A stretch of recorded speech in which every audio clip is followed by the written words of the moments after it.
There's a light in all of us that never flickers and never fully explains itself. We call it the mind, that private theater where thoughts appear, feelings swell, memories flicker, and the sense of I takes the stage. It feels intimate and immediate, yet its mechanics remain one of the deepest mysteries of nature. What is the mind? Is it a thing, a process, an emergent property arising from biology, or something more? A doorway to meaning that refuses simple reduction? Tonight, we trace the story of the mind, how we've understood it, how science is decoding it, and what those discoveries mean for who we are. For thousands of years, humans tried to map the mind with myth and metaphor. Minds were spirits, souls, messages from gods. Philosophers asked sharper questions. Plato imagined a tripartite soul, Aristotle tied thought to form and matter, and in Asia, Buddhist traditions developed rigorous phenomenology, methods for observing the mind from within. Modern thinking split into two ways of talking about the mind. One is subjective, the felt experience of seeing red, tasting salt, feeling love, what philosophers call qualia.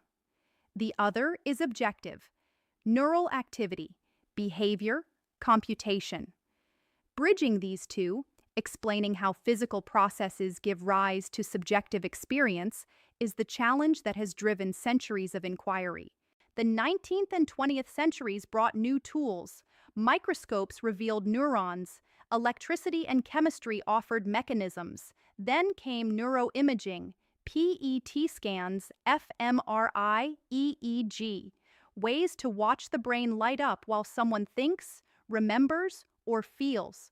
What emerged is a surprising picture. The mind is not housed in a single homunculus in the skull, but distributed across networks.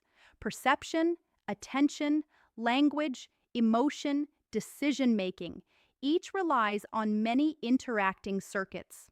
Memory isn't a single vault. Different types, episodic, semantic, procedural, have distinct brain bases. The mind is a dynamic orchestra, not a soloist. But knowing which regions light up doesn't by itself explain subjective experience. That gap is called the hard problem of consciousness. Why do certain patterns of matter produce inner life? Some researchers say consciousness is an emergent property, a natural result of complex computation in networks. Others propose it's fundamental, like space-time or mass, woven into the fabric of reality. Still, others argue we haven't yet asked the right questions. Let's look at how the mind constructs reality. What we perceive isn't a direct photograph of the world.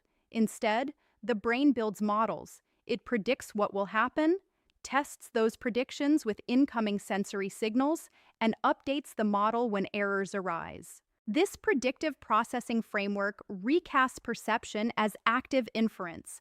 The mind is constantly guessing, constantly correcting, and what we experience is the best current hypothesis about the world. This explains optical illusions. It also explains why our beliefs shape what we see. Two people can witness the same event and come away with different inner movies because their internal models filter and interpret the same raw data. Emotion colors, cognition. Emotions aren't irrational intruders. They are value signals. Fear draws attention to danger. Curiosity pulls us toward new information. Love binds us to others.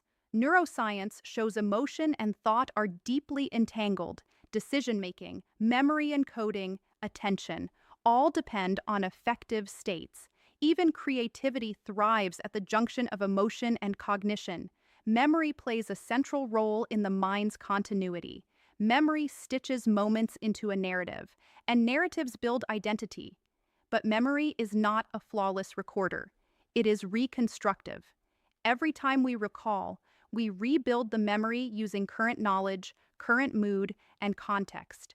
That's why eyewitness accounts diverge, why nostalgia softens edges, and why trauma can lock certain memories in vivid, intrusive loops.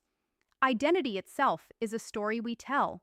The brain layers episodic memory, semantic knowledge, and social roles to create a sense of self. Neuroscientific studies show the default mode network, active when we think about ourselves and the future, is key to this reflective selfhood. Yet identity is flexible. Social context, culture, language, even internal chemistry can reshape who we think we are. There are states of mind where the usual rules loosen. Sleep and dreaming reveal the mind's spontaneous narrative machinery. Vivid simulations untethered from current sensory input. Meditation trains attention and alters the mind's habitual patterns, often reducing rumination and increasing present moment awareness. Psychedelics, which alter neurotransmitter dynamics, can temporarily dissolve rigid boundaries in perception and identity, producing experiences described as mystical or transformative. These altered states offer two insights. First, they demonstrate the mind's plasticity. Its architecture can shift when neurochemistry changes. Second, they hint at therapeutic possibilities. Controlled psychedelic therapy shows promise for depression and PTSD. Focused meditation practices can change brain networks over months and years. The mind is malleable, not fixed. Then there's the mirror held up by artificial intelligence. Machines now perform tasks once thought the province of minds, recognizing faces, composing music, translating languages. But does a system that processes information, optimizes predictions, and produces complex behavior have subjective experience? Some argue intelligence without consciousness is possible, a sophisticated mimic that lacks inner life. Others believe that sufficiently complex architectures could realize a form of experience. The debate forces us to refine definitions. Is intelligence the same as understanding? Is understanding the same as feeling? Either way, artificial systems teach us about computation, representation, and information flow in minds. Understanding the mind matters because it shapes our ethics and social systems. If minds are deeply tied to biology, we redesign medicine and education accordingly. If minds are partially constructed by culture and language, we can change harmful narratives and cultivate healthier ones. Recognizing the mind's biases helps us build fairer institutions. Seeing the mind as plastic empowers personal growth. Habits, therapies, and practices can rewire patterns of thought and behavior. There are risks too. Technologies that manipulate attention, emotion, or memory, targeted persuasion, deepfakes, neurotechnologies, can be used to harm. As we build tools that probe and alter mental states, we must ask who controls them and to what ends. So where does that leave us? The mind is at once a biological process, an embodied narrative, a social artifact, and a frontier for technology. It resists simple labels because it is a cluster concept: perception, emotion, memory, imagination, planning, self-reflection, all knotted together. We are learning its grammar.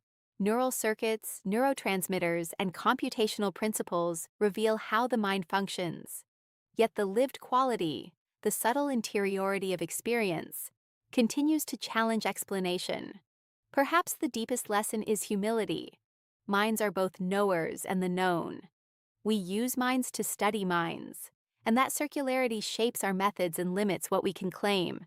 The mind, finally, is an ongoing story of evolution, culture, and personal history. It is where we craft meaning, imagine futures, and choose actions. In studying it, we don't just decode circuits or label brain areas. We confront what it means to be conscious, accountable, and alive. When you close your eyes tonight, notice the quiet thread of awareness moving through the moment. Notice the images, the feelings, the voice that narrates your life. That simple noticing, the mind observing itself, is one of the most profound acts of being human. And in that act lies both mystery and invitation to understand, to care, and to shape the inner landscape we all inhabit.